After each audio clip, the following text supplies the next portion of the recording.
बिस्मिल्लाहिर्रहमानिर्रहीम नहमदुहु व नुसल्ली व नुसल्लिमु अला रसूलिहिल करीम अम्मा बाद। 21वें पारे का खुलासा। कुरान करीम का 21वां पारा जो शुरू होता है, ये सूरतुल अनकबूत जारी है।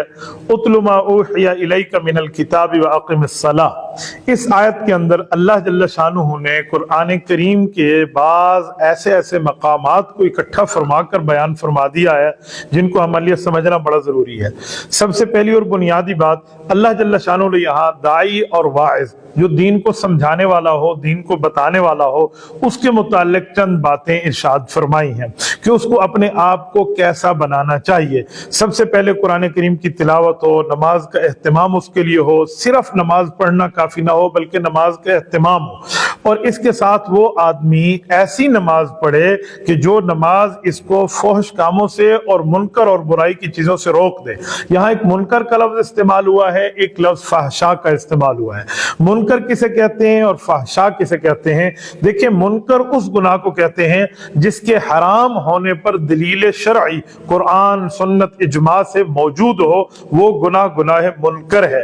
और फहशा उस गुनाह को कहते हैं जिसको अक्लमंद आदमी, जी शऊर आदमी, जिसके अंदर संजीदगी हो, वो इसको बुरा समझे, नामुनासिब समझे, इसको कहते हैं फहशा, फहश गुनाह। अब देखें, यहाँ इस आयत से लोग ये समझते हैं कि जब आप नमाज पढ़ेंगे तो नमाज ही आपको बुराई से रोक देगी। देखिए, इस बात में थोड़ी सी एक बात समझें कि नमाज बंदे को गुनाह छुड़वा देगी, ये नमाज के अंदर ताकत है। इतनी बात तो बिल्कुल ठीक है कि नमाज के अंदर ये ताकत मौजूद है। हम उस तरतीब के मुताबिक पढ़ेंगे तो नमाज हमें गुनाह से रोक देगी। जब हम उस तरतीब का और आदाब का ख्याल नहीं रखेंगे तो फिर इस तरह हमें अपनी जिंदगी पे गौर कर लेना चाहिए। इसके बाद अगली आयत में आई है, या इबादी अल्लज़ीना आमनू। इस आयत के अंदर अल्लाह जल्ल शानुहु ने सहाबा कराम रज़ी अल्लाहु अन्हुम अजमईन की मक्का मुकरमा की जिंदगी को बयान फरमाया है कि देखिए, मक्का मुकरमा की जो जिंदगी है उसमें आप पर तकालीफ थे, उस पर आप पर शिद्दतें थी, आप पर दिक्कतें थी, हिद्दतें थी, हर तरह के मामले में थे। तो एक बात याद रखें कि इन्ना अर्ज़ी वासिआ, अल्लाह ताला की जमीन बहुत बड़ी है। रब्ब करीम की जमीन में किसी जगह, किसी और शहर, किसी और इलाके में हिजरत कर लेनी चाहिए ताकि वहां पर आपके लिए दीन के ऊपर चलना बहुत आसान हो। अब हिजरत के ऊपर अगली आयत का एक शुबा है और उसका जवाब है वकअय्यिम मिन दाब्बा। इस आयत के अंदर अल्लाह रब्बुल इज्जत ने एक एतराज का जवाब दिया है। वो एतराज क्या है? रब्ब करीम ने उस एतराज का जवाब ये दिया कि अगर किसी के दिमाग में ये बात आए कि देखिए, हम यहाँ हैं, ठीक है, दीन पर चलना मुश्किल है, हम किसी और इलाके में जाएंगे तो वहां पर दीन पे चलना तो आसान होगा, लेकिन हमारे रिज्क का यहाँ कारोबार बना हुआ है, वसीला बना हुआ है, ये रिज्क खत्म हो जाएगा। तो रब्ब करीम ने यहाँ मिसाल देकर फरमाया वो जानवर जो जमीन पे चल रहे हैं, इनका भी तो रिज्क का मामला है ना, इनका रिज्क अल्लाह ताला ने रखा है। तो आप तो उम्मत मोहम्मदिया है, आप तो औलाद आदम हैं, आप तो इंसान हैं, अशरफुल मखलूकात हैं।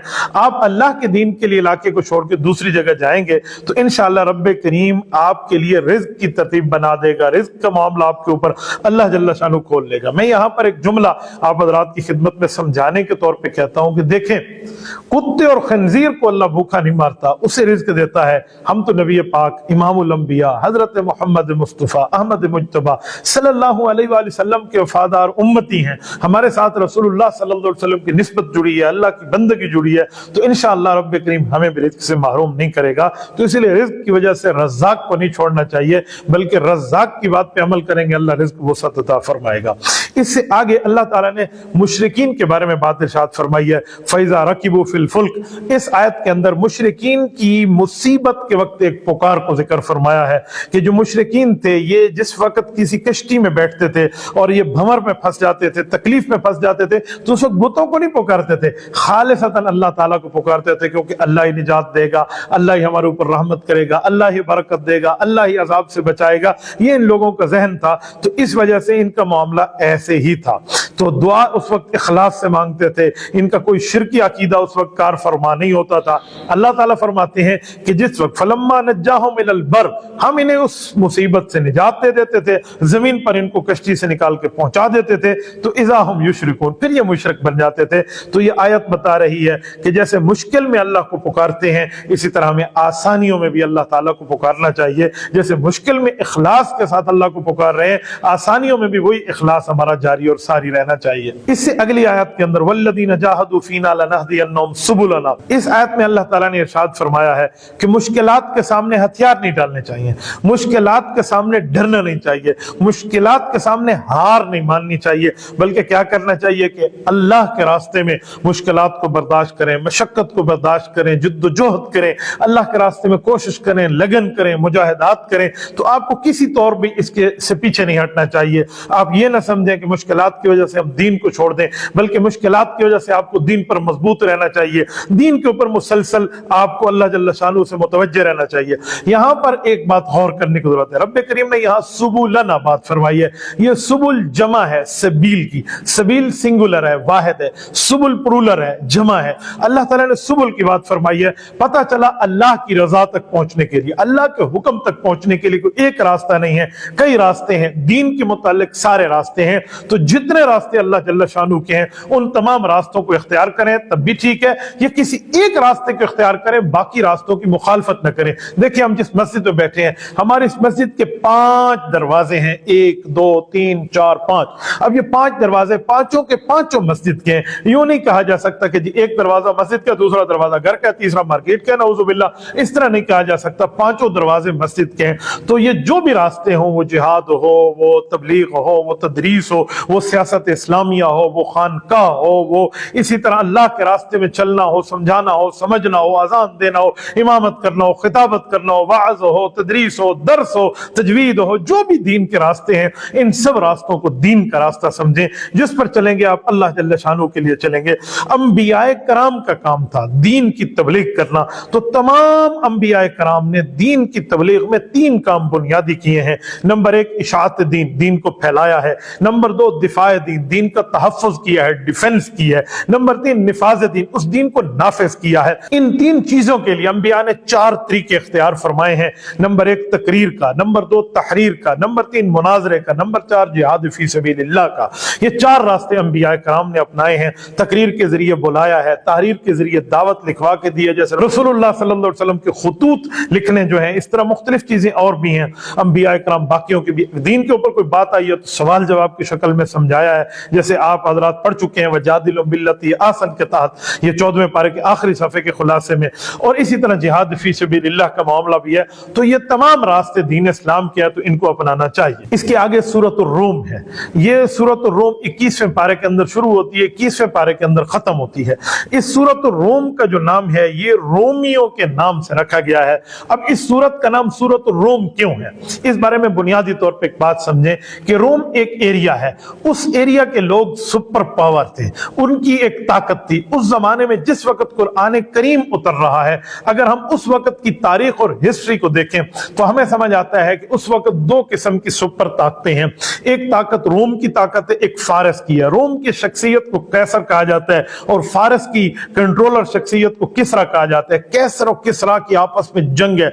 आज के दौर में समझाने के लिए कहता हूं, जैसे अमेरिका और रशिया या इस तरह की जो आपस की ताकतें हैं, खुद को सुप्रीम पावर और सुपर पावर का ये नाम देती हैं, इन लोगों की जिस तरह टक्कर है, उस जमाने में भी कंपटीशन ऐसे था। एक रोम का था और दूसरा जो कंपटीशन था वो फारस का था। तो इनकी आपस में टक्कर चलती थी।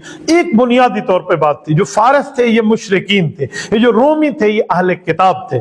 मुसलमानों के ऊपर कुरान नाजिल हो रहा है, तो इस वक्त अहले इस्लाम और मुसलमानों की तरतीब जो थी वो इस तरह थी कि मुसलमान रोम की फतह पे खुश हो रहे थे, क्योंकि इनके पास अहले किताब के लोग हैं, इनके पास किताब है, वो तौरात है, इंजील है, ज़बूर है, लेकिन अल्लाह की किताब तो थी, तो ये लोग ज्यादा खुश होते मुसलमान इनकी फतह के ऊपर। जब किसरा और इस तरह फारस के लोग जो है ना गलबा हासिल करते, तो उस वक्त जो खुश होते वो मुशरिकीन खुश होते। यूं आपस में मामला चला।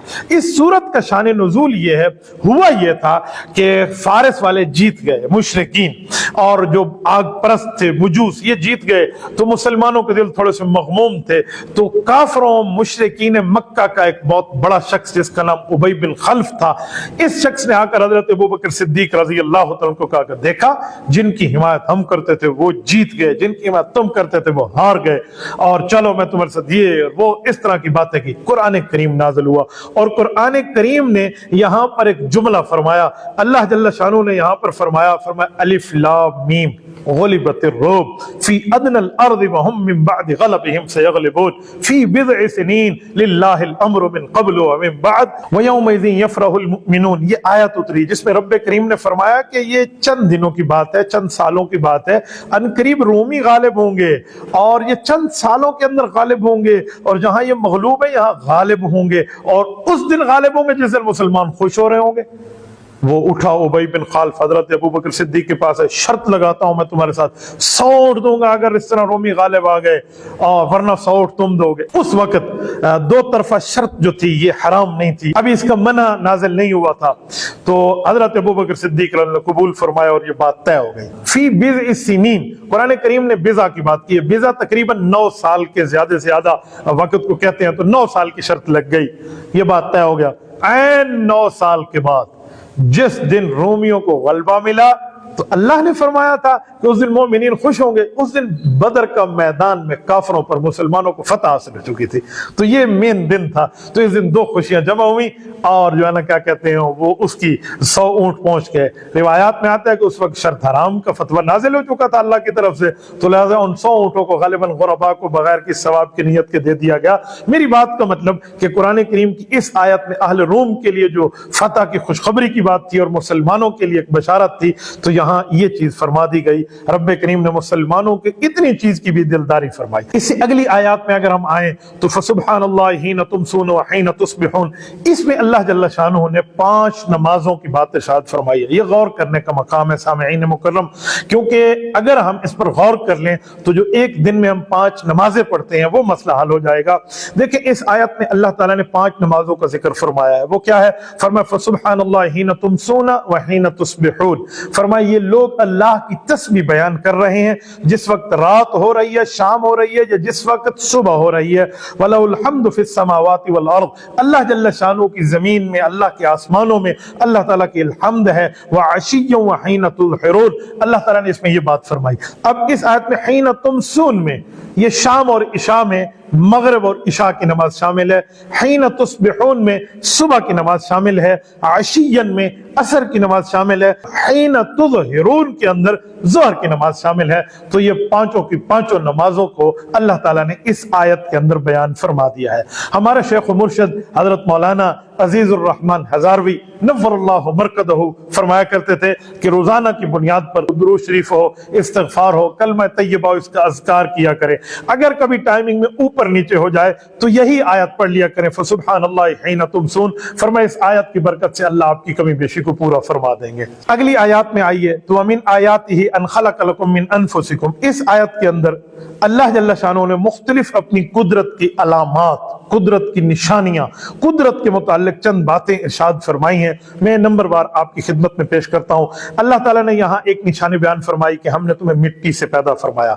दूसरी फरमाई कि तुम ही से तुम्हारी बीवियों को पैदा फरमाया ताकि बीवियों से तुम सुकून हासिल करो। मैं यहाँ पर बीवियों को कहता हूँ कि ऐसी बनो कि खावन तुमसे सुकून हासिल करे। अल्लाह ताला ने इनको ऐसा पैदा किया है। बेसुकूनी के लिए जो मामलात क्रिएटिंग हो तो वो बीवी की खल्क के खिलाफ है।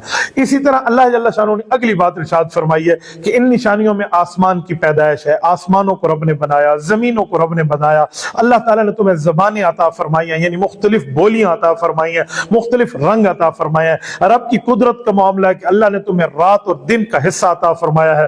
रात के हिस्से में तुम आराम करते हो, दिन के हिस्से में तुम अल्लाह का फजल यानी अल्लाह का रिज्क दिया हुआ तलाश करते हो। ऊपर आसमान पर बिजली की चमक दी है, इससे तुम्हें डर भी है, अल्लाह की उम्मीद और खौफ भी है कि अल्लाह बचाएगा। ये चीजें भी तुम्हारे ऊपर हैं। फरमाया इसी तरह आसमान कायम है, जमीनें कायम है। ये तमाम के तमाम का कायम होना ये अल्लाह जल्ल शानो के हुक्म से है, अल्लाह के अमर से है। और फिर अल्लाह ताला ने आखिर में बासे बादल मौत, मौत के बाद उठने को, मौत के बाद की जिंदगी को पैदा फरमाया कि मौत के बाद भी आपने उठना है। ये सारी कुदरत की निशानियां फरमाई हैं। फिर इस आयत के आखिर में अल्लाह ने ज़हरल फसादु फिल बर्रि वल बहर के अंदर इंसानों के लिए बात फरमाई है कि ये जो انسانوں کے اعمال ہیں، یہ خشکی میں ہو یا تری میں ہو، یعنی پانیوں میں ہو یا زمین میں ہو، یہ انسان کے اعمال انسان کے سامنے متشکل ہو کر آ رہی ہیں، تو انسان کو کوئی تکلیف مل رہی ہے، خوشی مل رہی ہے، کوئی طوفان کا سبب ہے، تو وہ تمہارے اعمال کا سبب ہے، تمہیں یہ دیکھ لینا چاہیے۔ یہاں پر ایک جملہ غور کرنے کا ہے، وہ یہ ہے کہ اللہ تعالیٰ نے فرمایا کہ تمہارے اوپر یہ جو تکالیف آ رہی ہیں یہ تمہارے اعمال کی وجہ سے ہیں۔ اب سوال پیدا ہوتا ہے، انبیاء کرام پر تکالیف آئی ہیں، نیک لوگوں پر تکالیف آئی ہیں، اچھوں پر تکالیف آئی ہیں، اولیاء اللہ پر تکالیف آئی ہیں، تو کیا انبیاء کرام وغیرہ پر یہ گناہوں کی وجہ سے آئی ہیں نعوذ باللہ، بدعمالیوں کی وجہ سے آئی ہیں نعوذ باللہ؟ وہاں تو بدعمالی ہے نہیں، وہ انبیاء تو گناہوں سے پاک ہیں، گناہوں سے معصوم ہیں، وہ غلطی کرتے نہیں ہیں، تو ان کا معاملہ کیا ہے؟ دیکھیں ہر جگہ اس کو نہیں سمجھا جائے گا کہ جو تکلیف آئی ہے وہ انسانی عمل کی وجہ سے آئی ہے، اس اعمال کی بدولت آئی ہے، یہ نہیں سمجھا جائے گا، یہ غلط نظریہ ہے۔ بعض اوقات رفع درجات کے لیے اعمال ایسے ہوتے ہیں کہ وہ بڑے ہوتے ہیں، لیکن ان کو بڑے معاملات تک پہنچانے کے لیے اللہ تعالیٰ یہ چیزیں عطا فرماتے ہیں تاکہ رفع درجات ہو جائے، اور بعض جو لوگ گناہ گار ہیں ان کے اوپر تکالیف آتی ہیں تاکہ ان کے گناہ ختم ہو جائیں اور اللہ کے قریب ہو جائیں۔ تو اس لیے ہر تکلیف کو یوں نہیں سمجھنا چاہیے کہ یہ بندے کو عذاب آ رہا ہے، بعض اوقات آزمائش ہوتی ہے، بعض اوقات اللہ کی طرف سے رفعت، عزت، منقبت، مرتبت، درجہ، معجزہ، اس طرح کی چیزوں کے حساب سے بھی آ جاتے ہیں۔ تو اللہ جل شانہ ہمیں عمل کی توفیق عطا فرمائے۔ یہاں آگے سورۃ لقمان ہے اسی پارے میں، یہ سورۃ لقمان بھی اسی پارے میں شروع ہوتی ہے، اسی پارے میں ختم ہوتی ہے۔ سورۃ لقمان کا نام لقمان کیوں ہے؟ یہاں حکیم لقمان رحمت اللہ علیہ جو ایک رجل صالح تھے، نیک آدمی تھے، بزرگ تھے، اللہ والے تھے، ولی اللہ تھے، ان کا ذکر ہوا اور ان کی اپنے بیٹے کے ساتھ گفتگو ہوئی، انہوں نے وہاں نصیحتیں فرمائیں، وصیتیں فرمائیں، اچھی اچھی باتیں ارشاد فرمائیں جسے ہم اقوال زری کہتے ہیں، وہ ان نے ارشاد فرمائے ہیں، تو ان کا ذکر ہے یہاں۔ یہ یاد رہے کہ لقمان علیہ السلام نام سے کوئی نبی نہیں گزرے، اس لیے ان کو نبی نہیں سمجھنا چاہیے، اللہ والا سمجھنا چاہیے۔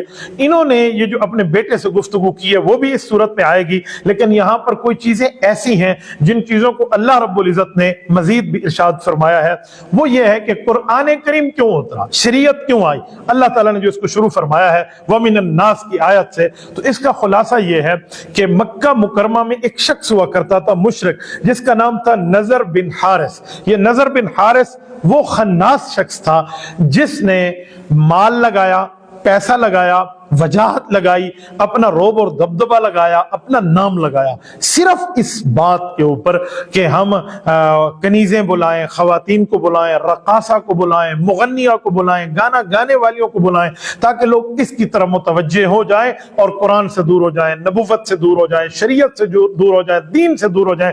تو یہ لڑکیاں لاتا تھا، یہ موسیقی کے آلات لاتا تھا، یہ قصہ سنانے والے لاتا تھا، اور قصاص کو بلا کر کہتا تھا دیکھا یہ بہترین قصہ سناتے ہیں، یہ نبی تمہیں نعوذ باللہ کیا قصہ، یعنی اس طرح کی باتیں کرتا۔ تو رب کریم نے ان کے لیے اس آیت میں فرمایا وَمِنَ النَّاسِ مَن يَشْتَرِي لَهْوَ الْحَدِيثِ، یہاں سے اللہ تعالیٰ نے فرمایا ہے کہ وہ شخص جو مال خرچ کرتا ہے اس بنیاد کے اوپر کہ یہ کہانیوں کی چیزیں لائے اور دین سے گمراہ کرنے کے آلات کو لائے، یہ کہتا ہے کہ جی میں بہت اچھا قصہ سناتا ہوں، نبوت کے اوپر اعتراض کرتا ہے، فرمایا لِيُضِلَّ عَن سَبِيلِ اللَّهِ، یہ مال اس لیے خرچ کر رہا ہے، یہ اپنی طاقت اس لیے خرچ کر رہا ہے کہ اللہ کے راستے سے لوگوں کو روکے؟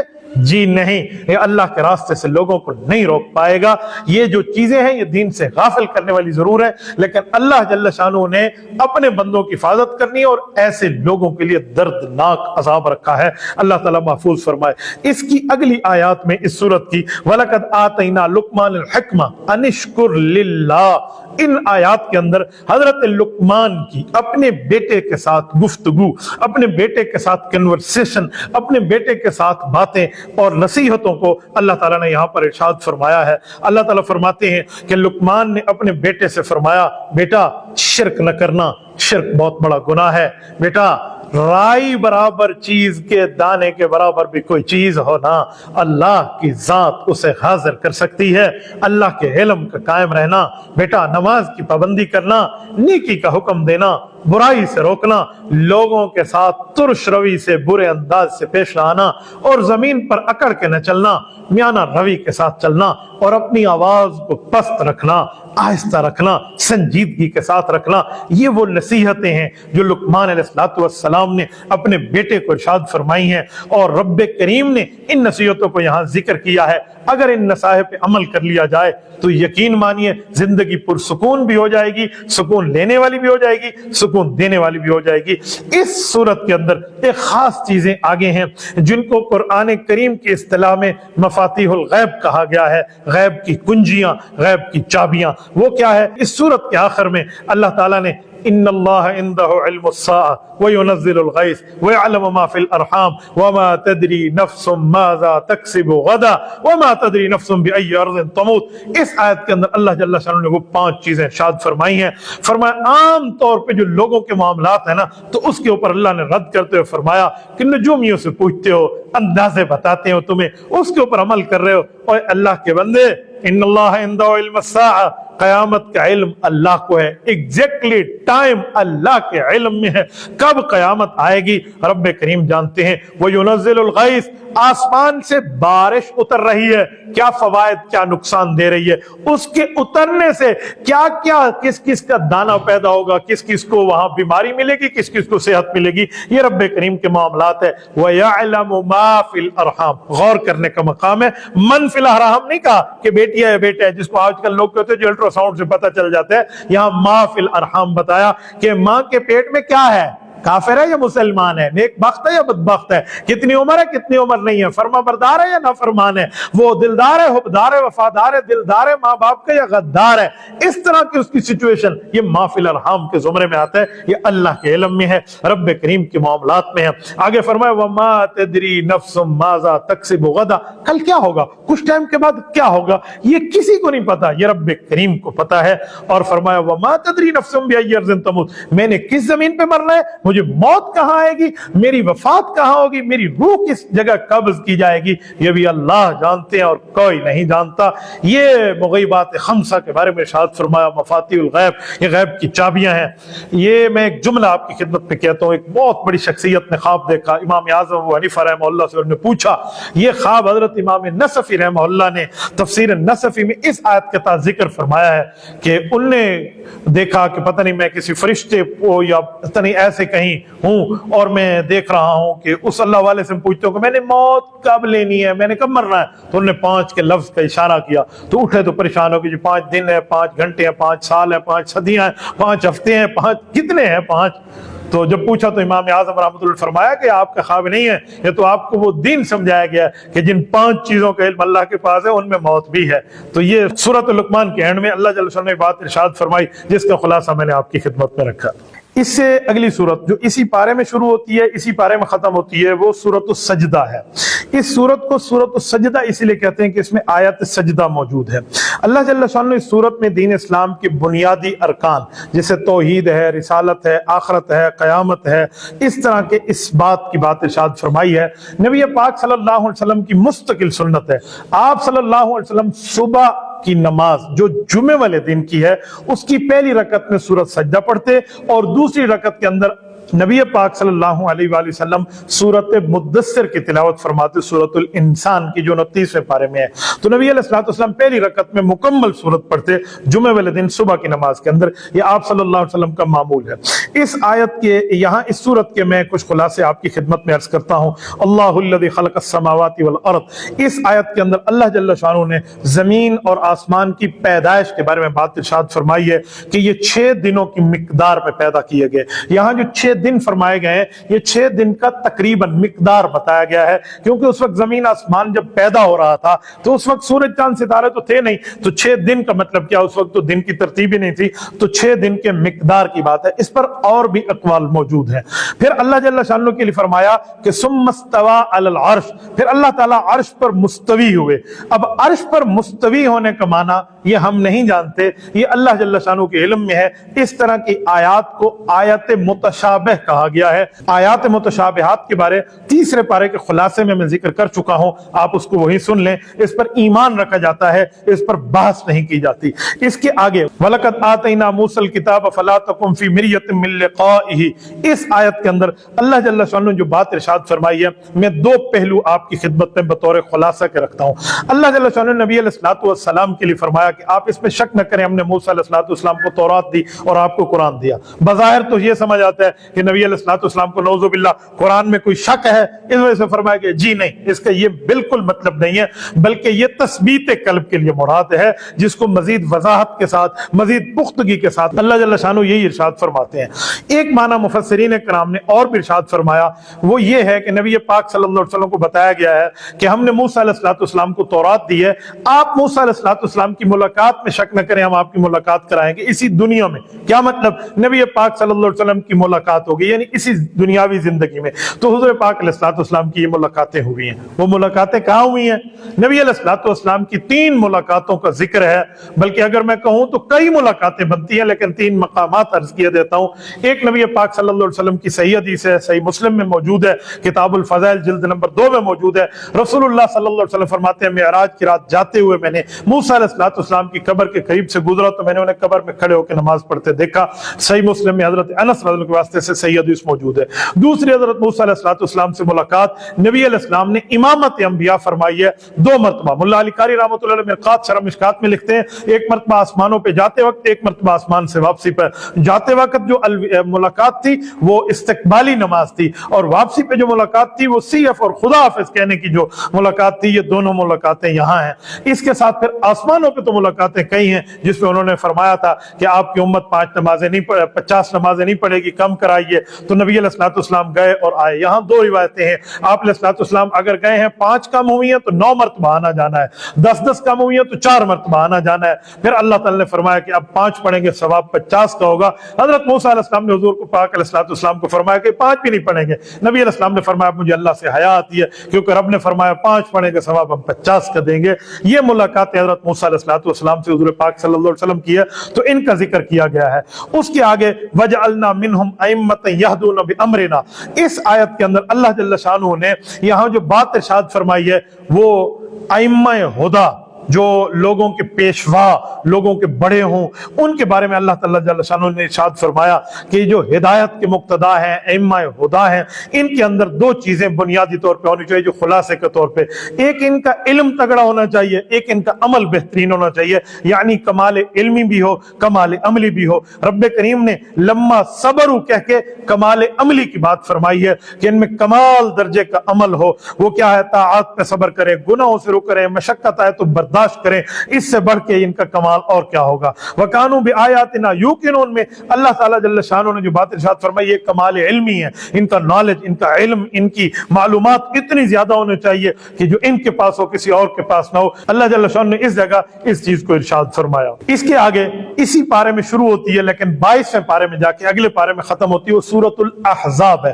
अहज़ाब हिज़्ब की जमा है। हिज़्ब आर्मी को कहते हैं, फोर्स को कहते हैं, लश्कर को कहते हैं, ग्रुप को कहते हैं। तो इसमें कई ग्रुप्स का जिक्र है। तो एक जंग अहज़ाब भी है, उसके बारे में यहाँ इरशाद फरमाया गया। कुरान करीम की ये सूरत जो है इस पारे के अंदर, ये सूरत मक्की नहीं है, ये मदनी है। ये मदनी दौर में नाजिल हुई है। इसमें चंद अहम चीजों को बयान किया गया। मसलन इसमें अल्लाह ताला ने मुतबन्ना की बात इरशाद फरमाई है। मुतबन्ना मुंह बोला बेटा, ले पालक, उसके बारे में इरशाद फरमाया है, उसके अहकामात दिए हैं। फिर गज़वा अहज़ाब को जिक्र फरमाया है। इस तरह गज़वा बनी कुरैज़ा को जिक्र फरमाया है। नबी पाक सल्लल्लाहु अलैहि वसल्लम की बीवियां, अज़वाज मुतहरात, अहले बैत के एक अहम फर्द, इनके बारे में रसूलुल्लाह सल्लल्लाहु अलैहि वसल्लम की निस्बत से इरशाद फरमाया गया है। फिर रसूलुल्लाह सल्लल्लाहु अलैहि वसल्लम की खत्म नबुव्वत के बारे में आयत नंबर 40 के अंदर एक तफसील दी गई है। फिर उसके साथ साथ पर्दे के अहकामात बताए गए हैं। ये चीजें यहाँ पर जिक्र हैं। यहाँ पर बुनियादी तौर पर जो अल्लाह जल्ल शानहू ने इस मामले को शुरू फरमाया, मा जअलल्लाहु लिरजुलिन मिन क़ल्बैनि फ़ी जौफ़िही, यहाँ पर एक बात को अल्लाह जल्ल शानहू ने इरशाद फरमाया। फिर आगे वमा जअल अज़वाजकुमुल्लाई, इस आयत के अंदर अल्लाह पाक जल्ल शानहू ने एक बात का रद्द फरमाया। और फिर उसके बाद वमा जअल अदइयाअकुम, इस बारे में अल्लाह जल्ल शानहू ने एक बात इरशाद फरमाई। तो ये 3 बातें जो अरब के मुआशरे में उस वक्त मशहूर थी, उनका रद्द फरमाया। पहली बात ये थी, कुछ आदमी समझते थे कि ये जो बंदा समझदार है तो इसका मतलब है इसके जिस्म में 2 दिल हैं, 2 दिल हैं इसलिए ज्यादा समझदार है। अल्लाह पाक जल्ल शानहू ने इस बात का इनकार फरमाया कि ऐसा नहीं है।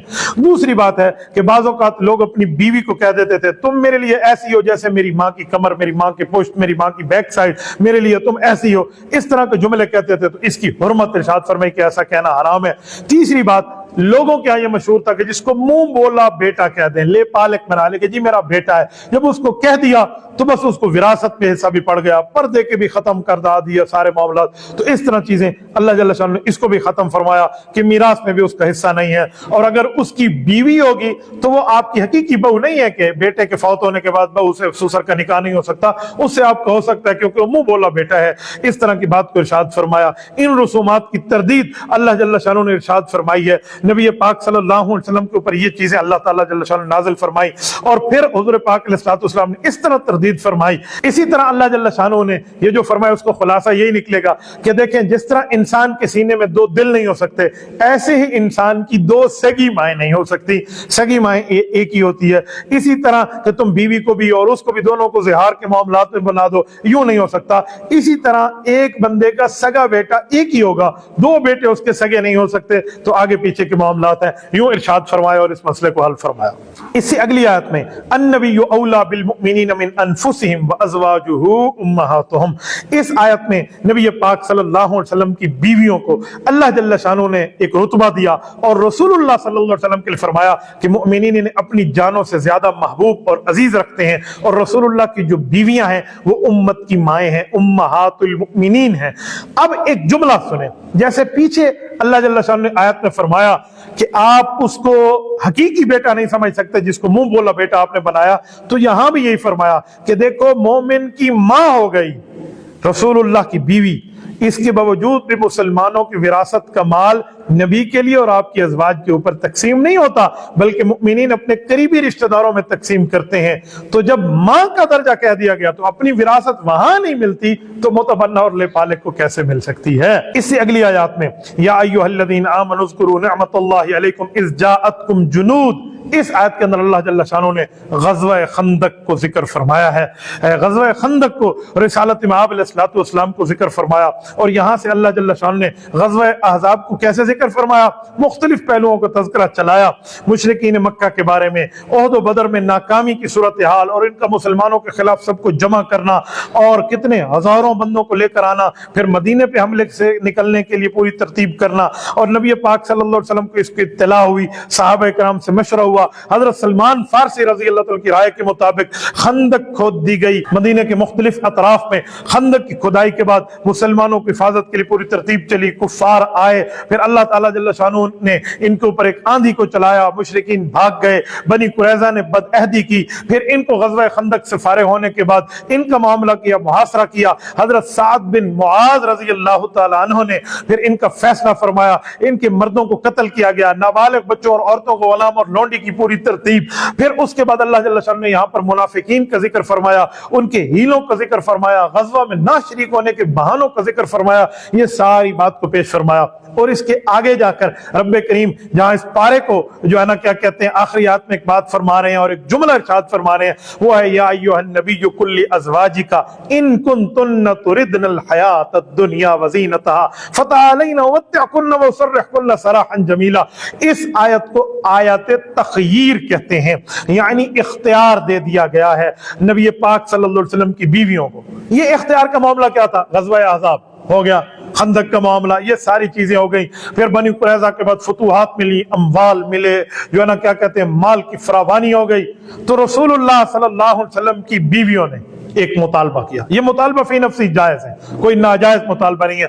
नान नफके को बढ़ाने के लिए, अपने खर्च के मामलात के लिए ये रिसालत मआब अलैहिस्सलातु वस्सलाम की खिदमत में बात इरशाद फरमाई नबी पाक सल्लल्लाहु अलैहि वसल्लम की बीवियों ने। लेकिन जायज मुतालबा जरूर था, पर अज़वाज मुतहरात जैसी एक अजीम शख्सियात के लिए अल्लाह ताला ने इसे लायक न समझा कि आप ऐसा करें, तो फिर अल्लाह ने आयात उतार ली और फरमाया नबी पाक सल्लल्लाहु अलैहि वसल्लम आप इन्हें कहते हैं या अपनी सोच बदलें या आपके साथ रहें। अगर आपके साथ रहना चाहती है तो ये सोच बदल दें, और अगर सोच के मुताबिक पैसे और नफके की बातें लेना चाहती हैं, आपसे अलहदगी का इनको इख्तियार है, तो ये फिर दुनिया की ज़ेब व ज़ीनत चाहे तो ये सारे मामलात ले लें, लेकिन कुर्बान जाइए अपनी उम्महातुल मुमिनीन पे, रसूलुल्लाह सल्लल्लाहु अलैहि वसल्लम की बीवियों पे, अपनी इस्लामी ईमानी रूहानी कुरानी अम्मा जान पर। फरमाया उन्होंने कहा पहली सूरत इख्तियार करेंगे, रसूलुल्लाह के संग रहेंगे, نہیں چاہیے ہمیں نان و نفقے کی بڑھوتری، جو مل گیا سو مل گیا، بس اس کو ایسے ہی گزارا کریں گے۔ ہمیں حضور کا ساتھ چاہیے، ہمیں حضور کی محبت چاہیے، ہمیں حضور پاک علیہ السلام کا پیار چاہیے۔ نبی پاک علیہ السلام نے اختیار دیا تھا، انہوں نے اختیار کو رسول اللہ پہ قربان کیا۔ اللہ جل شانہ ہماری ان ماؤں کی ہمیں قدر کی توفیق عطا فرمائے۔ اس کے اوپر جا کر یہ پارہ پورا ہوتا ہے، آگے انشاءاللہ 22ویں پارے کی بات کریں گے۔ جزاکم اللہ تعالی وآخر دعوانا ان الحمد للہ رب العالمین۔